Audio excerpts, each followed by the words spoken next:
Mga katambay, mga kababayan, si Kamanong po, nagbabalik po muli dito po sa Tambayan mga kababayan. Samahan niyo po inyong lingkod, magkumentuhan po tayo. Magandang umaga po muna, tanghali, hapon, gabi, madaling araw po sa atin lahat.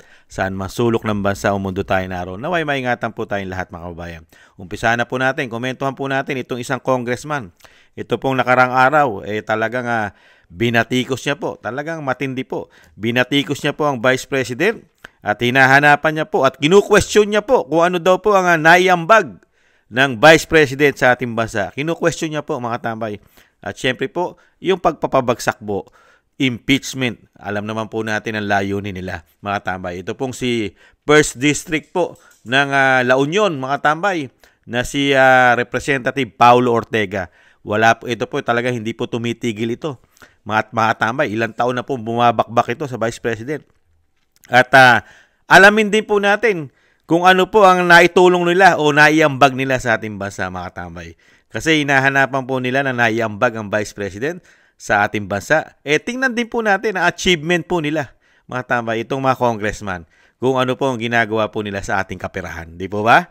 Pakinggan po muna natin itong balita na sinasabi po ng isang congressman, Ortega, ang hinahanapan po na ambag ang Vice President. Question. The House Deputy Majority Leader, La Union 1st District Representative Paulo Ortega, si Vice President Sara Duterte kung ano ang nagawa nito sa bansa.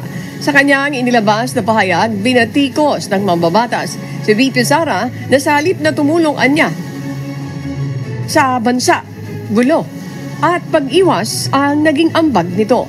Ngunit pagdating sa Senado, hindi na makatatakas ang pangalawang Pangulo at dapat maging handa ito sa pagtugon sa lahat ng tanong at pagharap sa katotohanan. Samantala nananatili namang tahimik si VP Sara kaugnay ng kanyang paghahanda sa nalalapit na impeachment trial. I've not been thinking about that. I leave it up to the lawyers to prepare for the impeachment. They've been preparing for it since the moment one of the members of the House of Representatives announced that there will be an impeachment, and that was October 2023. So right now, I leave it up to the lawyers.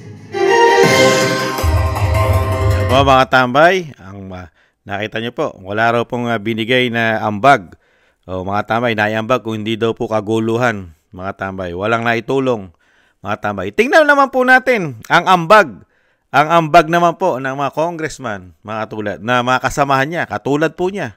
Ano po ang maambag nila, mga tambay? Ito po isa. Tingnan po natin itong isa. Nag-ambag na po. Ito po ang ambag na ginagawa po ng mga congressman, lalo po ngayon sa panahon ng kampanya. Tingnan po natin ang maambag. Sinampahan ng patong-patong na reklamo sa Office of the Ombudsman ang re-electionist na si Batangas Congresswoman Jervil Luistro. Sa anonymous complaint, hiniling na imbestigahan ang kongresista dahil sa sinasabing pamimili ng boto, premature campaigning at paggamit ng pondo ng pamahalaan. Sa reklamo, inakusahan si Luistro na ginamit ang financial assistance ng pamahalaan para sa pangangampanya. Binaliwala naman ni Luistro ang reklamo at iwalang ibabasura ito ng ombudsman dahil sa kakulangan ng detalye at ebidensya. Mga tambay, yan kasamahan niya si Luistro sa Batangas po yan. Kakulangan daw po na ebidensya at maibabasura daw po yung achievement at yung sinasabing naiambag nila sa gobyerno. Wala raw pong ebidensya pero ito po yung kumakalat na mga ebidensya sa kasamahan niya congressman mga tambay. Tingnan po natin. Diba sabi niyo? Ang trabaho ng Congresswoman ay hindi ang pagpapailan. Ang trabaho ng Congresswoman, magpasahan ng batas, magpagtiwari, magpagpalitaktakan, kagaya na nakabaloy ng artilis doon sa TV. Nakita niyo po mga tambay? Nakita niyo po, wala pong ebidensya raw, kaya may babasura daw po yung sinasabi pong achievement o naitulong o naiambag ng politiko si Luistro. Ito pa po mga tambay, Meron pa po yan. Ay, nako, patawarin. Ito pa po, yung kasama pa rin niya. Mga congressman, mga tambay. Ay, tanyo. Si Dan Fernandez! Ayan! Isuko sa order daw. Namimili ng boto. Ito, pinapapaliwanag pala yung best friend ko. Sa Laguna. Hindi yata nag-google ni Dan Fernandez na bawal yun eh. Dapat kasi Dan nag-google ka eh. Ayan. Ayun. Ang yabang-yabang mo. Ayan, nakaarma ka tuloy. Pagpaliwanag ka. O, ikaw naman magpaliwanag. Sabi nga, sa presinto ka na magpaliwanag. Si Stella Kimbo pinagpapaliwanag. Pati asawa nila, mag-asawa. Ayun. Kung bakit daw sila ay namimili ng boto. Representative Stella Kimbo. Maraming designer. Mula ulo hanggang paa designer. Ganun, insecure yun eh. Hindi, totoo. Ngayon, merong mga kandidato na pinagpapaliwanag na namimili daw ng boto. Grabe Eto unang-una, yung best friend mo, paborito mo ito eh. Si 2nd District Representative Stella Kimbo. Maraming designer. Mula ulo hanggang paa designer. Ganun. Yan po mga tambay, yung mga achievement nila at mga naiambag po sa atin pong bansa, sa ating mga Pilipino, ang mga congressman, mga katambay. Ito pa po, marami po sila achievement ginagawa po sa Kongreso, mga tambay. Napakarami pong ambag, naiambag po. Lalo-lalo po nito si 1st District po ng La Union. La Union po ba ito? Tama, si Paulo Ortega, mga tambay. Yung mga achievement po nila. Baka akala kasi ni congressman, hindi po natin alam mga achievement ng mga congressman. Ito pa po, mga achievement pa po nila, mga tambay. Tingnan po natin mga achievement nila. Hindi lang pala 7-7. Ayan. Hindi lang pala 7-7, mga kababayan, ha? Hindi lang pala 7-7. 7 million, 7 million, 7 million. Meron pa. Mga achievement at naiambag po nila. Ito po, pinaputok po ni Mayor Magalong ang trabaho po ng mga congressman. Hindi lang pala 7-7, meron pang 30-30-30. Ano yung 30-30-30? Yung 30-30 naman, kung ikaw ang host ng sortie, you get 30 million. 90 million lahat yun. 30 million AX or ATAP, 30 million na MAIT, and 30 million na tupad. Ito ang bagong ibinunyag ni Baguio City Mayor Benjamin Magalong hinggil sa umano'y anomalya sa ayuda ng pamahalaan na kinasasangkutan ng ilang mambabatas. Can you just imagine? Ganun kalaki. 90 million. Kaya pala, no wonder, ang daming nagbo-volunteer to sponsor yung host yung sortie. Kasi nga yung ganung kalaking incentive nila. Dagdag pa ng alkalde na may ibang mamabatas na walang limitasyon ang nakukulimbat sa ayuda. Nalaman ko rin pala na may mga entitled na mga congressmen na congresswomen na halos unlimited yung kanilang AKAP funds. Nakakalungkot. Ganon din yung kanilang mga MAIP at yung mga tupad funds, unlimited, halos unlimited.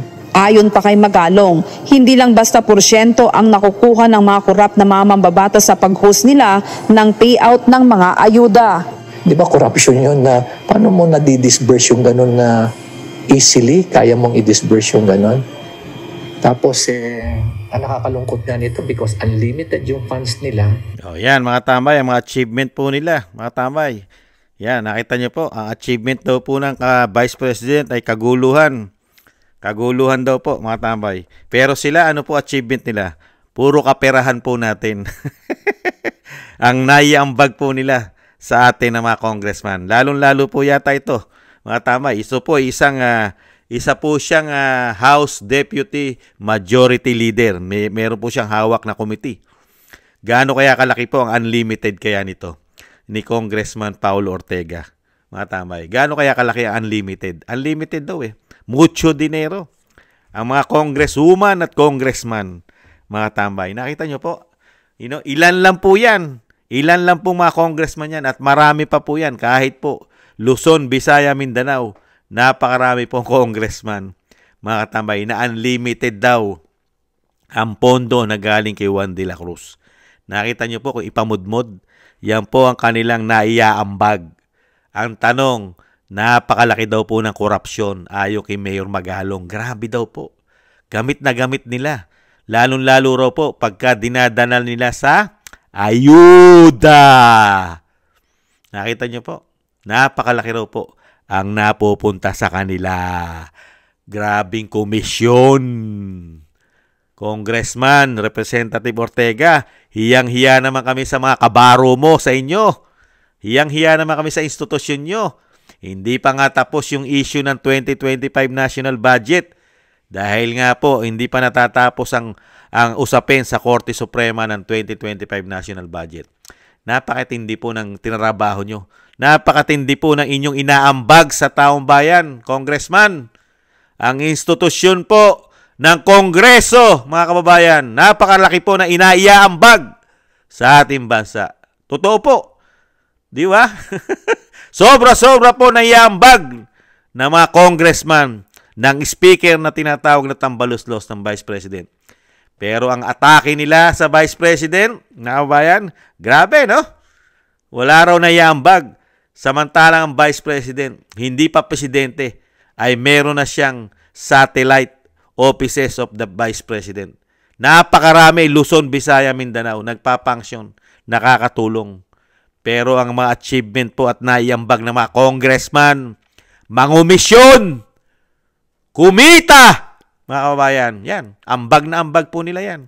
Nangungumisyon, achievement, naiambag sa Pilipino. Mangumisyon, mangurakot. Di kaya? Di umano? Nagtatanong lang po si Kamanong. Nakita po natin kung magpamudmud ng pera, gamit ang pera ng taong bayan, sa politika, nakakasuhan na, pinatatawag na ng ombudsman, pinasasagot na, may kaso na. Pero, may babasura naman daw po, mga kababayan. Siyempre, ganun po sila ka-powerful. Yung gumawa ka na ng sablay, pero may babasura lang. Ganun po yata sila ka-powerful. Nakita nyo po, isang congressman ng La Union, kung magsalita, kay linis-linis ng institusyon ng Kongreso. Mga tambay, napakalinis, walang bahid anomalya. Wala! Kahit po sa paggawa nila ng budget ay wala po. Nada! Pagka po ang nagsalita isa pong representative ng La Union na si Paulo Ortega, tanging Vice President lang ang napakarami pong anomalya na ginagawa sa ating bansa. Walang anomalya ang Commander-in-Chief na merong usapin, money laundering, nasa Hong Kong, 350 tons of gold. Kumakalat na po yan sa social media. $100 billion. Mga tambay, nakita niyo po yung mga achievement. Achievement, mga tambay, paglipat ng pera, PhilHealth, mga tambay, napakalaki, 89 billion. Flood control, mga project na hawakan yata ng mga kongreso o mga congressman. Meron yata silang mga hawak yata ang mga proyekto dyan sa mga flood control sa mga probinsya nila. Mga kababayan, hindi kaya komisyon?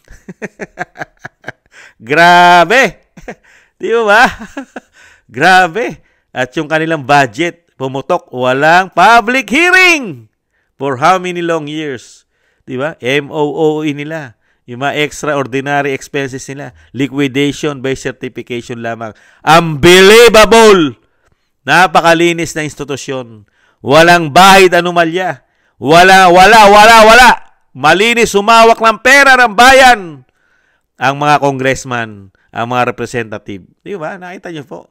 Kaya nga po naglalakihan. Parang mga baboy. Parang mga buhaya. Di umano.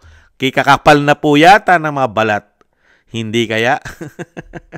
Hiyang-hiya naman tayo sa mga congressman. Hiyang-hiya naman kami sa iyo, sir. Nakakahiya naman po. Yung pera namin, protektado po ninyo ang pera namin. Meron ng 7-7, meron pang 30-30, 90 million agad. Wala pa yung 7-7. Grabe. At napakarami pang, napakarami pang nagagawa raw pong pagkakaperahan ng mga congressman. Ayon kay Mayor Magalong. Grabe raw po. Nung pumasok ang Binagoongang Pilipinas, grabe. Hindi kasi nila nagawa yan kay dating Pangulong Duterte. Nada! Hindi nila kayang gawin yan na magkaganyan ang pera natin nung panahon na Pangulo ay si dating Pangulong Duterte. Ngayon po, kung ano raw po ang puno, yun din ang bunga. Ano po ba ang puno? Napakaraming issue ng kaperahan sa puno. Kaya ang lumalabas, ang bunga, pare-parehas po mga tambay ng puno. Ganun po nangyayari ngayon sa ating bansa. Kaya mga kabayan, nakita nyo po, mag-iisip pa ba tayo? Sino po ngayon? Sa tingin nyo, kailangan pa ba natin mag-isip? Sino po ang katiwa-tiwala po na lingkod bayan sa ating panahon? Ito pong pagpasok ng Binagoongang Pilipinas at 19 Congress. Sino po ang mapagkakatiwalaang mga politiko? Itong institusyon ng Senado at Kongreso o ang Vice President o ang Presidente ng Pilipinas? Sino po ang pagkakatiwalaan ng taong bayan? Itong mga congressman, nakita po natin kung paano po sila humawak ng pera natin, di umano? At ganun din po ang isang damukal na issue pagdating sa kaperahan natin, mga kababayan. Ganun din ang, lalo-lalo ang speaker. Ayon sa Vice President. Kaya nga hindi nila gugustuhin maging presidente ang Vice President. Kaya nga di po ba napakarami pong issue na lumabas yan? Di po ba? Napakarami po. Grabe ang ginagawa nilang pamumulitika, demolition job. Nakuha na nila ang dating Pangulong Duterte. Vice President na lang po ang kailangan nila, para tapos na. At dire-diretso na po ang sinasabi ni Mayor Magalong na 30-30 at sobra-sobra pa sa 30. Baka pagka napabagsak nila ang Vice President, baka yung 30-30 ay maging 100-100 na po yan. Gano'n na po kalaki. Di umano, mga kabayan. Pero hindi naman po ipag-aadya yan. Never naman po ipag-adya na ang maghari sa Pilipinas ay mga buhaya, mga baboy. Hindi po ipag-aadya ng mga nasa taas yan. Na maghari sa atin ay mga addictus, mga bangag, mga komunista. Hindi naman pag-aadya yan na sila ang maghari.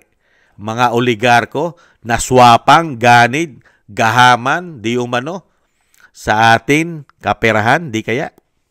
Nagtatanong lang si Kamanong. Nagsama-sama na po ko kasi yata silang lahat. Hindi po ba? Pati makakaliwa. Di po ba? Kampi-kampi. Hindi kaya? Nagtatanong lang. At gamit na gamit po ang pera. Gamit na gamit po ang pera ng bayan sa pamumulitika. Di kaya? Nagtatanong lang si Kamanong. Nakita po natin. Ang lalaki ng programa nila. Ang lalaki ng proyekto nila. Mga tambay, puro pagkakaperahan ng proyekto nila. Puro pagkakaperahan. Puro kailangan kumita sila sa mga proyekto nila. Ayuda. Walang katapusang sandamukal na ayuda. Dahil dyan sila kumikita daw ng malalaki. Ayon kay Mayor Magalong. Unbelievable. Mga kababayan, yan po. Iboto nyo po yan, mga congressman na yan, lalo-lalo sa La Union. Iboto nyo po yan, napakagaling pong politiko niyan. At napakalinis na politiko ng 1st District ng La Union na si Paulo Ortega. Napakalinis po, walang bahid korupsyon. Wala! Malinis na malinis. Kung ang mga politiko lang po sa ating bansa ay ang kulog at kidlat, ay titingnan ng kulog at kidlat yung mga politiko na korap, baka naubos na po halos lahat. Kung gagana po ang kulog at kidlat at tatamaan sila. Baka wala na halos, mabibilang mo na lang sa iyong mga daliri ang matitirang politiko, mga tambay. Kung magagalit ang kulog at kidlat. At uubusin ang mga korap.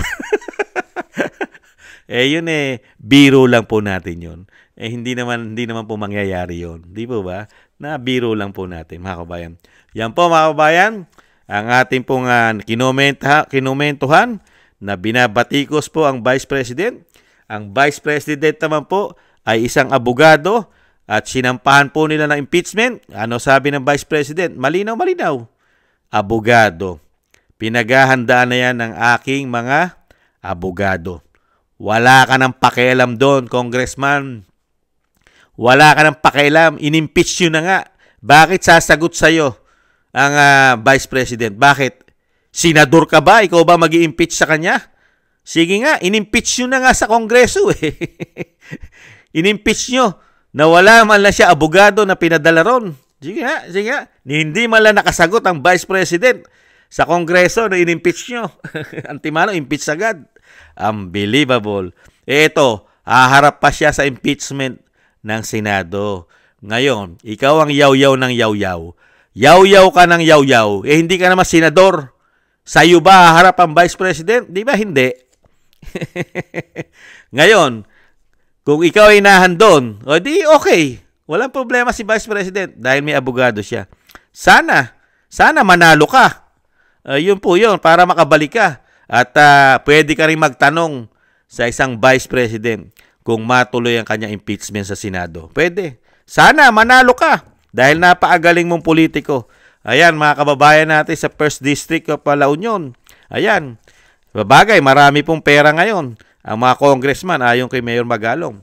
Kung ang mga kababayan natin sa La Union ay nasisilaw sa dami ng pera ng mga congressman ngayon, nasa inyo na po yan dahil congressman nyo yan. Kaya lang yung tinatrabaho po ng mga congressman ngayon ayon kay Mayor Magalong at nakita naman po natin ang trabaho po ng mga congressman pagdating sa pera. Kaya nga po karamihan po sa kanila ay may kaso. May kaso, vote buying, namimili ng boto. Yan po ang trabaho nila. Ayan, La Union. Ayan, isip-isip po. Yan po bang ipamamana nyo sa inyong mga apo, sa inyong mga anak, sa mga susunod na lahi natin? Ganyang klase po bang mga politiko ang kailangan natin maglingkod sa ating bansa, lalong-lalo sa La Union? Nagtatanong na po si Kamanong. Hanapan nyo po na achievement yan. Dahil naghahanap po yan. Yang congressman ng La Union ay naghahanap po ng naiambag. Naiambag. Hanapan nyo rin po kung gaano na po sila katagal na politiko sa inyong bayan, sa inyong distrito. Gaano na po ba karami ang naiambag nila? O ang tanong, gaano na kaya karami ang nakuha nila sa taong bayan?